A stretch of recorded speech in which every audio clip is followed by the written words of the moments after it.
Buenas noches, licenciado. ¿Cómo está? Muy buenas noches, bienvenidos. Un gusto tenerles en clase. Bienvenidos a cada uno de ustedes. Muy buenas Buenas noches, noches. licenciado. ¿Cómo está, don Luis? Buenas noches, un gusto tener en clase. Buenas noches, dicen. Gladys, ¿cómo está? Muy buenas noches. Buenas noches, Licen. Doña Marita, ¿cómo está? Un gusto tenerla en el aula. Dicen buenas noches. Margarita, ¿cómo está? Buenas noches, bienvenida. Buenas noches, licenciado. Erika, ¿cómo está? Muy buenas noches, bienvenida. Buenas noches, licenciado. Disculpe que estoy afónica, que estoy enferma. Hijo, ha cantado mucho este fin de semana. Licenciado, de la gripe que anda molestando por acá. Buenas noches, Licen. Janet, ¿cómo está? ¿Cómo ha pasado? Buenas noches. Bienvenida.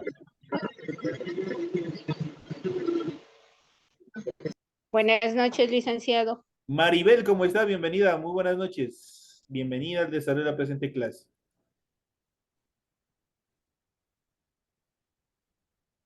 Buenas noches, licenciado. Marita, ¿cómo está? Bienvenida. Buenas noches, licenciado.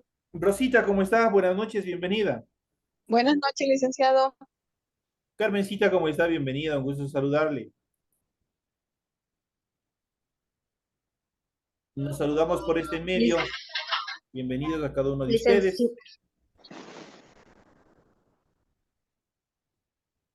Le fulminaron a la compañera. Buenas noches, señoras y señores. Bienvenidos a cada uno de ustedes. Les doy la más cordial bienvenida. Un gusto podernos saludar a través de este medio de comunicación. Chuta, no sé qué es lo que anda sucediendo con la salud. Todavía no estamos libres de algunas actividades. Ustedes habrán visto en medios de comunicación que existe a una persona, existía ya contagiada con una nueva variante de la COVID. Así es que parece que nos vamos a tener que volver a poner el tapabocas, tenemos que cuidarnos, tenemos que protegernos todavía un poco más referente a este proceso. Entonces, Isabelita, muy buenas noches, bienvenida, no se preocupe, le comprendo, bienvenido. Entonces, en este contexto, por favor, les solicito a ustedes, en el lugar donde ustedes se encuentren, a continuar protegiéndose un poquito más hasta ver qué mismo es lo que pasa, qué mismo es lo que sucede. No estamos todavía libres de todo este proceso de esta enfermedad, de esta pandemia, de este virus que se ha desatado a nivel global y esperemos ver qué es lo, cómo evoluciona. Iniciamos el desarrollo de las actividades correspondientes a este proceso educativo. Estamos ya en la unidad número 2, correspondientes a la unidad número 4. Estamos ya casi llegando a la mitad de nuestro proceso educativo. Estamos ya, por favor, sigan presentando a tiempo, sigan presentando todas sus actividades. He tratado de hacer lo posible porque ustedes todos y cada uno de ustedes tengan su respectiva calificación en sus actividades. Les recuerdo que el día de mañana vence todas las tareas correspondientes a la unidad anterior, a la unidad número 3, así es que por favor, hasta mañana tienen ustedes plazo de presentar todas las actividades, igualarse y de esa manera ustedes tener todo al día. Yo a partir del primero de junio, casi digo primero de enero, yo estoy yéndome al primer día del año. El primero de junio yo ya empiezo a calificar las tareas correspondientes a la unidad número 3. Así es que, por favor, entonces, por favor, traten de igualarse, tienen hoy y tienen mañana para igualarse todas las actividades, todas las tareas del foro, todo lo que tengan, y a partir de la siguiente semana, yo sé que del 5 al 11 o al 12 creo que está previsto la toma de los exámenes, que por favor cumplan con todas las obligaciones que tienen con la institución y no se queden sin dar esa prueba porque después van a tener dificultades. Como ya les habrán comunicado y yo también ya les pasé el chisme, no tienen ya los exámenes que tenían anteriormente. El de gracia, el de desgracia, el por si acaso, el de repente ya no hay. Ahora solo queda solamente con el supletorio. Si no pasaron en el supletorio, ya olieron a formol. Así es que mejor traten de hacer las cosas a tiempo.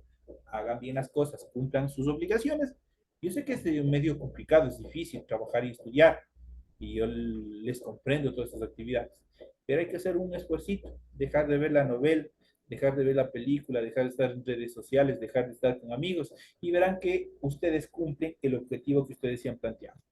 Ya después, cuando ya estén libres de todo este proceso, pueden reincorporarse a su vida social. Eso sí es bastante importante.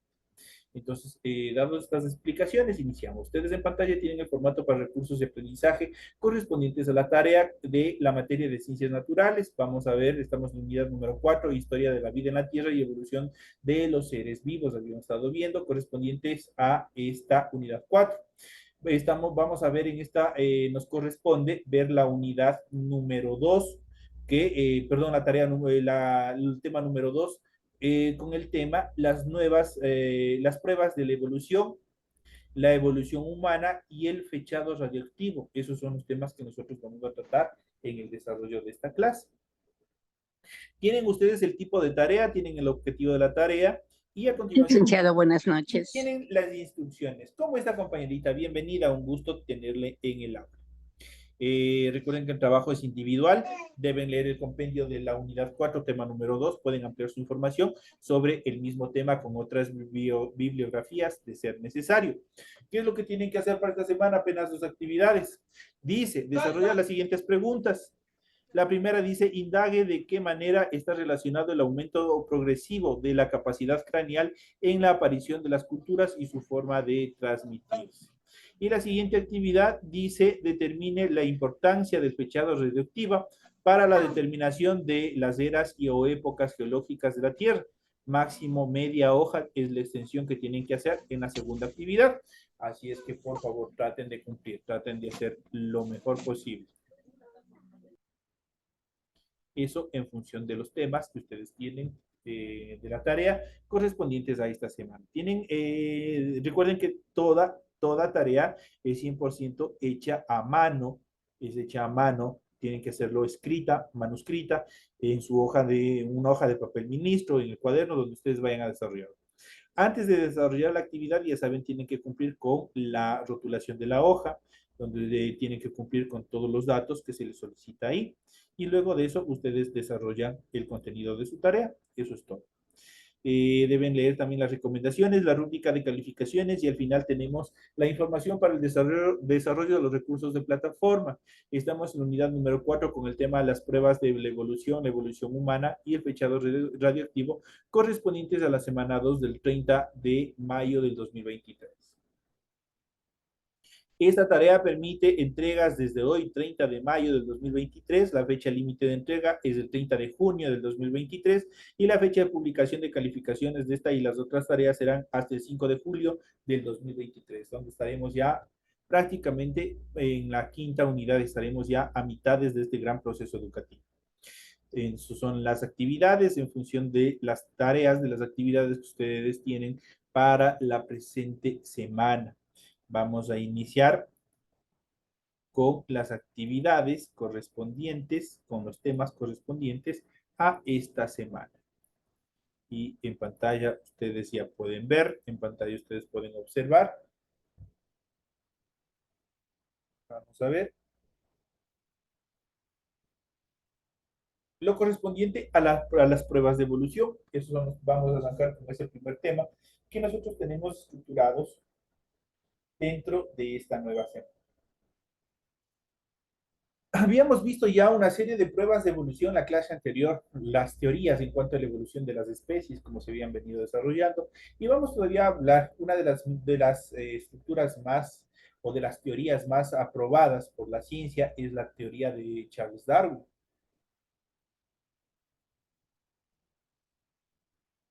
Darwin elaboró su teoría a partir de la observación de las especies en los diferentes ambientes y el estudio de los fósiles, eso quiere decir de determinados restos de animales. Desde entonces, los diversos científicos que han estudiado la evolución han tenido que encontrar pruebas que justifiquen sus teorías. El reconocimiento de fósiles guía a un estrato o nos permite conocer características como la edad del estrato, o el clima del periodo en el que se formó o en el que vivió. Las principales pruebas de la evolución con las que contamos actualmente son la primera, que es el registro fósil. Aquí tenemos la primera actividad, la primera prueba para poder determinar qué es el registro fósil. El registro fósil prácticamente permite el estudio de los fósiles, de todos estos vestigios, ha permitido saber las características de especies que dejaron de existir por uno o otros motivos. Dentro de estos, por ejemplo, aquí en la fotografía tenemos una especie de caracol. Eso es un vestigio, prácticamente se fosilizó, eso quiere decir que se transformó en piedra. Prácticamente este es un vestigio que los científicos siguen investigando y de acuerdo a sus características, de acuerdo a sus condiciones físicas en las cuales se encuentran, obviamente determinan la edad, de qué se alimentaba, en qué fecha murió y una serie de actividades que obviamente se establecen. Entonces, nosotros habíamos visto en clases anteriores que el planeta ha sufrido 4 extinciones masivas. De esas 4 extinciones masivas, la mayoría, hay 2 de ellas que prácticamente se extinguieron el 90% de las especies a nivel de la faz de la Tierra, a nivel del planeta. Eso implica que la mayoría de las especies dejaron de existir en estos procesos. Y esto puede ser una causa también dentro de esta imagen que nosotros podemos ver. ¿Cuáles fueron los motivos para extinguirse estas especies? Podemos mencionar, su hábitat cambió y como no estaban bien adaptados al nuevo hábitat, se extinguieron. Y puede ser por la alimentación, cambió la estructura de la alimentación, cambió alguna actividad y por eso obviamente se extinguieron, murieron. Otra de las probabilidades es que evolucionaron y dieron lugar a otras nuevas especies y obviamente tuvieron que extinguirse las anteriores. Eso en cuanto a las posibles causas por las cuales tuvieron que extinguirse y dieron origen a todos estos registros, a estas estructuras fósiles. En cuanto a la siguiente actividad, nosotros tenemos la anatomía comparada. En la anatomía comparada, nosotros podemos ver una serie de evoluciones que se han venido desarrollando, una serie de evoluciones que se han venido dando de cada una de las especies. Si nosotros vemos en clases anteriores, recordamos lo que habíamos visto en clases anteriores, nosotros habíamos hecho una comparación, habíamos visto la evolución, por ejemplo, desde el inicio mismo de la población de nuestro planeta. La mayoría de las especies se desarrollaron ¿en dónde? Se desarrollaron en el agua. Posteriormente, obviamente, el agua fue un filtro bastante importante para el desarrollo de las primeras especies, puesto que el agua tenía la misma función o aparentaba la misma función que la capa de ozono. Posteriormente a los vegetales, la evolución que tuvieron los vegetales, la capa de ozono fue enriquecida y eso permitió que obviamente se filtren correctamente los rayos ultravioletas provenientes del sol. Y eso permitió que también se empiece a poblar de determinados seres las placas continentales. Entonces ahí nosotros tenemos una serie de actividades. Entonces, dentro de esta anatomía comparada, nosotros habíamos visto ya desde el inicio que muchos de los peces, algunos de los peces, obviamente cambiaron y mutaron. Por ejemplo, las aletas mutaron y cambiaron en patas. Mutar es cambiar, es transformar. Entonces adaptaron sus patas, sus aletas, para poder movilizarse en tierra seca, entonces en tierra firme. Entonces las aletas se transformaron o sus extremidades se transformaron en determinadas patas para poder movilizarse. Y de eso nosotros podemos ver una serie de procesos dentro de este proceso correlacional a la anatomía comparada. Vamos a ver determinadas extremidades, cuáles son sus semejanzas y cuáles son sus diferencias. ¿Qué es lo que hace la anatomía comparada? Todos los seres vivos actuales estamos emparentados en mayor o menor escala. En anatomía comparada distinguimos 3 tipos de órganos. Por ejemplo, aquí tenemos una pequeña comparación. Tenemos entre las extremidades del murciélago, la extremidad de la ballena y la extremidad del ser humano. Al murciélago su extremidad le permite, o la función que tiene, es volar. A la ballena su extremidad le permite nadar y al ser humano su extremidad le permite caminar.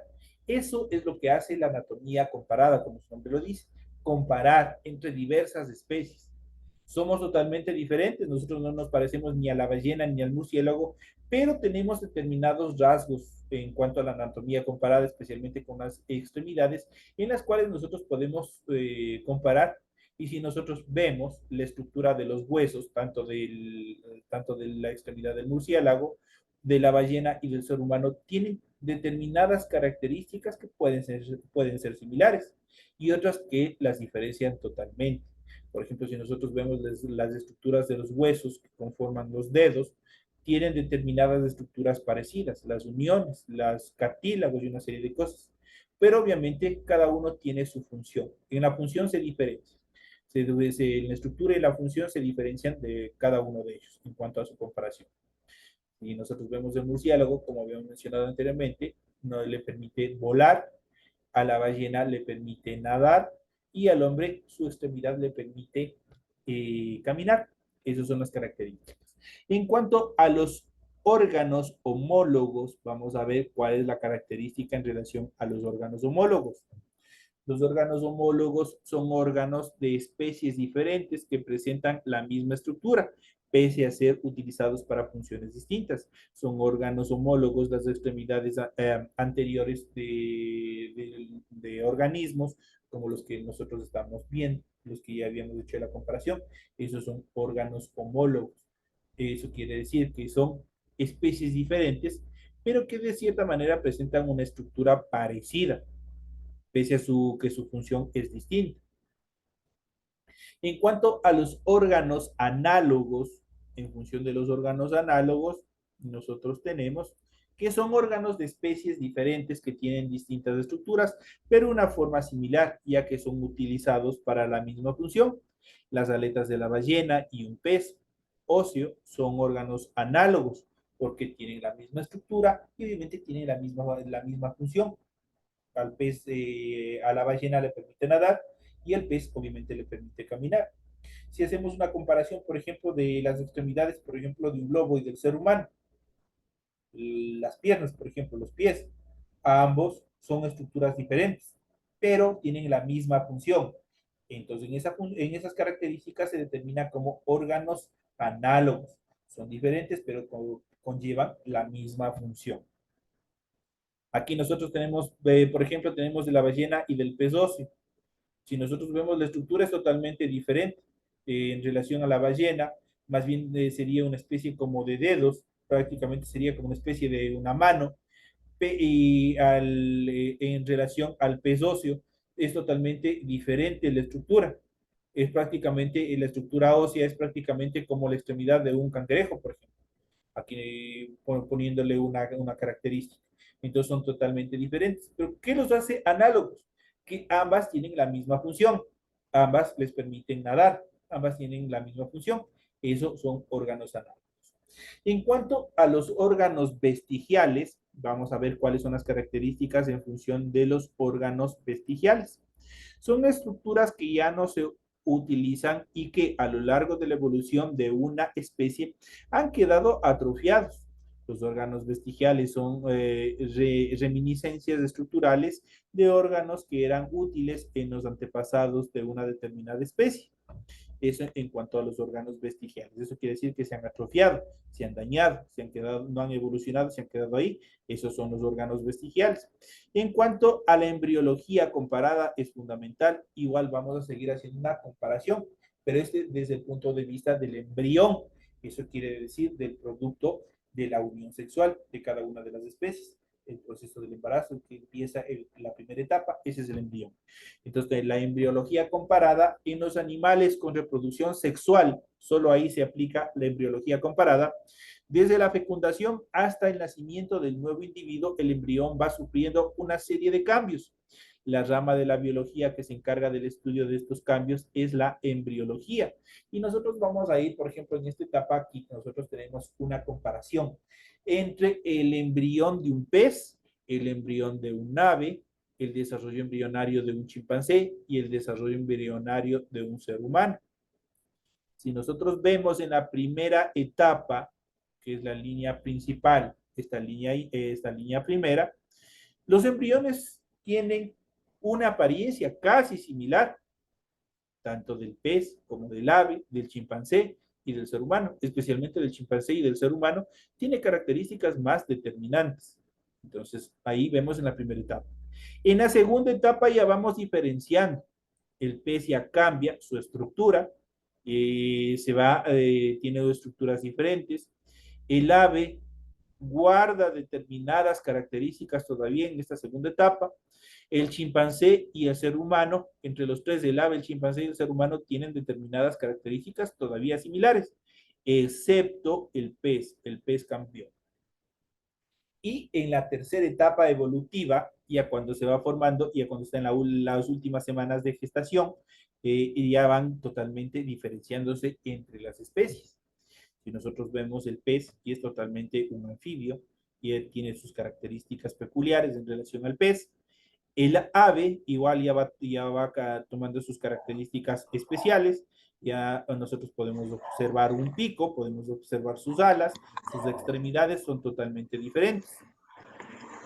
Y si nosotros observamos tanto el chimpancé y el ser humano, nosotros tenemos diferentes características. Nosotros podemos ver que de cierta manera entre estas especies guardan una similitud, guardan una cierta similitud que posteriormente irán cambiando, irán evolucionando. Si nosotros comparamos, si nosotros vemos algún documental en relación de la evolución embrionaria del chimpancé, el chimpancé desarrolla características, dentro de ellos una costumbre, una característica similar al de un bebé, de un ser humano.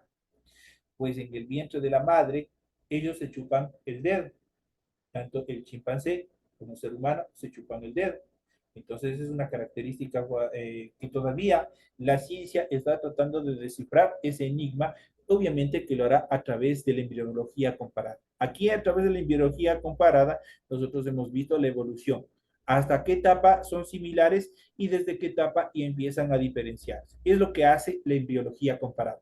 Como su nombre lo dice, embriología, los embriones, comparada, comparar entre diferentes especies. En este caso nosotros tenemos 4 tipos de especies aquí, los cuales se ha ido comparando. Como eso nosotros podemos hacer con cualquier especie a nivel general. Para eso también se aplica la división taxonómica que habíamos visto ya anteriormente en otras clases, donde las ciencias naturales ha ido clasificando, ha ido desarrollando una división taxonómica por especies, por categorías, por axones y una serie de cosas que obviamente estructuradas dentro de ciencias naturales, que ha permitido mejorar y especificar el estudio de las especies a nivel de las ciencias naturales. Si comparamos el desarrollo de los embriones de diferentes especies de vertebrados, especialmente, observamos que en los primeros estadios se denomina cada una de estas etapas, cada uno de estos niveles se denomina estadios. Los embriones son casi idénticos entre sí. Las diferencias se van acentuando según avanza el desarrollo embrionario, como les había dicho. Mientras siguen bajando los siguientes estadios, obviamente van cambiando, van evolucionando, van diferenciándose.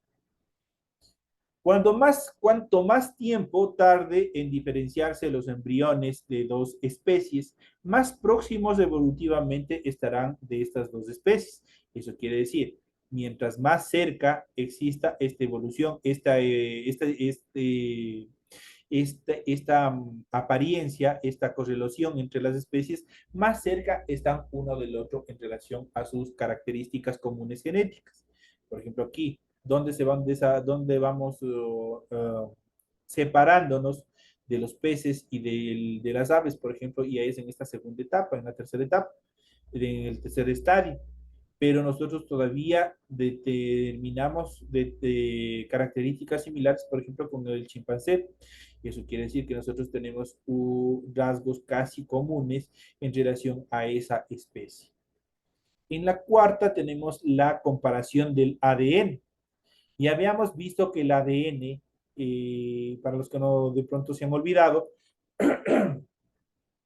el ADN es la información genética que todo mundo tenemos en nuestras células. Es la información mediante la cual nosotros vemos, nuestra célula tiene nuestra estructura la información genética, los genes, las características que nosotros vamos a través de la célula a pasar a nuestros descendientes. Es por eso, y les había dicho en clases anteriores, que cuando las mujeres tienen dificultades con sus parejas, ustedes mediante el proceso jurídico, ¿qué es lo que hacen? Solicitan una prueba del ADN. Esa es la comparación del ADN, tanto del progenitor como de la descendencia. ¿Qué es lo que van haciendo? Las características, las funciones, la estructura genética y una serie de cosas van a comparar a través de este proceso, lo cual van a determinar si es o no es hijo. Y obviamente de ahí emana el resto del proceso. En cuanto a la comparación del ADN, regresando al tema de ciencias naturales, la información genética de todos los seres vivos están contenidas en el ADN. Todos ellos comparten el mismo código genético, es un código genético, y si, solo se diferencian por el número y el tipo de genes. Estas diferencias son debidas a que las especies van acumulando mutaciones como resultado del proceso evolutivo. Por tanto, dos especies se diferencian entre sí por el número y el tipo de mutaciones que han ido acumulando en su ADN. Eso quiere decir, dicho de todas maneras, es paradójico, es hasta contradictivo, pero nosotros tenemos que, obviamente, eso son la evolución de las especies. El ADN nos permite ver la similitud. De hecho, nosotros, por ejemplo, cuando en familia, hablemos de familia, por ejemplo, la hijita muchas de las veces tiene 100% las características de la mamá, en color del cabello, en color de los ojos, en la estructura del rostro y una serie de características. Guardan similitud, ¿no es cierto? Lo mismo sucede con determinados varones. Pero aquí hay una gran diferencia, justamente en la acumulación de resultados del proceso evolutivo. Justamente aquí, en esta parte. Nosotros es cierto que somos similares, pero al mismo tiempo vamos diferenciándonos por la acumulación de procesos evolutivos. Eso quiere decir que nuestro ADN siempre va mutando. ¿Qué es lo que nos permite eso? Que nosotros o nuestras próximas descendencias se vayan adaptando a nuevas estructuras de vida, a nuevos cambios de vida. Estas mutaciones o esta evolución, este proceso de acumulación de mutaciones, le va a permitir al ser humano o al individuo poder adaptarse de mejor manera a nuevos cambios que se desarrollen dentro de la sociedad, dentro de las ciencias naturales, dentro del ecosistema de donde se encuentre desarrollando. Por lo tanto, si pese a que dos especies pueden ser entre sí iguales, también pueden, de hecho, son totalmente diferentes, justamente por el número y el tipo de mutaciones que se van acumulando en su ADN. Eso y obviamente y es totalmente interno. Ya nosotros no podemos ver, no podemos determinar, y eso se lo hace a través, este tipo de estudios, se lo hace a través de procesos de tratamiento de las células en laboratorios, en biología. Ahí vamos analizando todo este proceso de acumulación de mutaciones en cada una de las células y cómo, a pesar de ser físicamente iguales, idénticos a nuestros progenitores, al mismo tiempo somos diferentes por este proceso de acumulación genética que se va desarrollando. Las técnicas de ingeniería genética actuales permiten el análisis y secuenciación del ADN. Cuando se dispone de esta información, podemos comparar el material genético entre distintas especies. Así, dos especies evolutivamente cercanas presentarán menos diferencias en sus respectivas secuencias. En relación a la quinta actividad, en cuanto a la evolución de este y la comparación de este proceso, nosotros tenemos la biogeografía. Como su nombre lo indica, es la biología, pero desde el punto de vista de la distribución de los territorios, de la distribución geográfica. Entonces, vamos a ver. A ver, compañeros, si me ayuda apagando ese micrófono, por favor.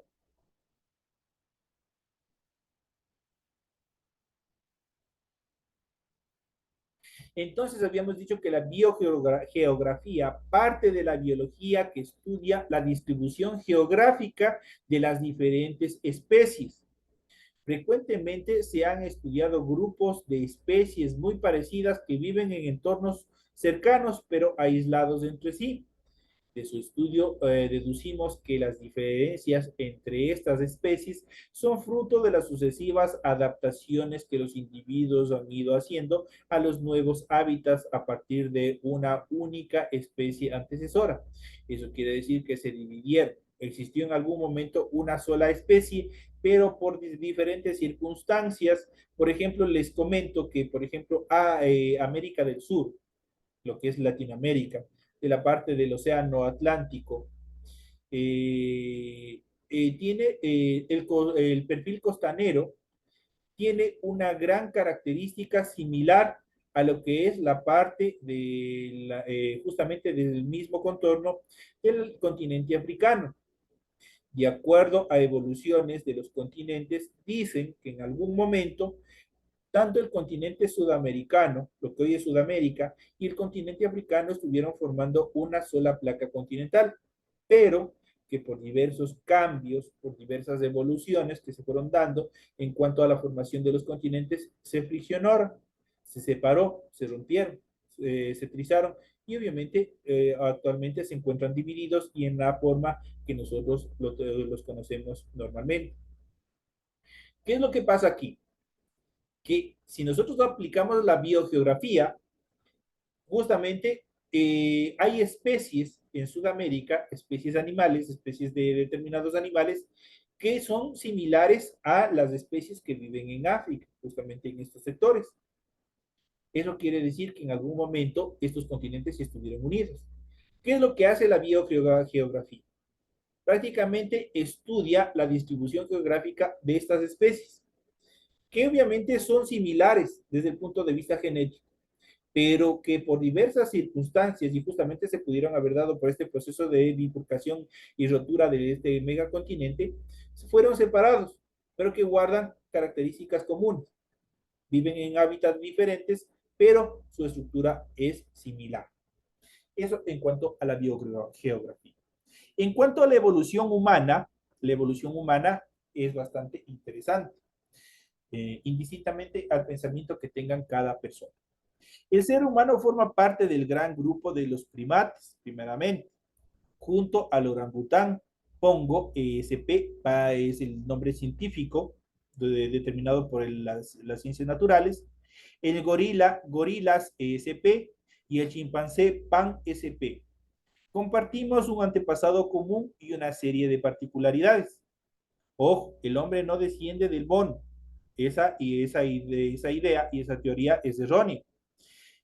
El hombre es parte de la clasificación de las especies de los chimpancés, de los primates, pero no desciende, sino eso quiere decir que el hombre en algún momento formaba parte, pero por diferentes circunstancias el hombre desarrolló o se desarrolló de mejor manera y las otras especies no pudieron, no desarrollaron esa misma capacidad y se quedaron hacia atrás. Eso es la explicación científica que existe. ¿Cuáles son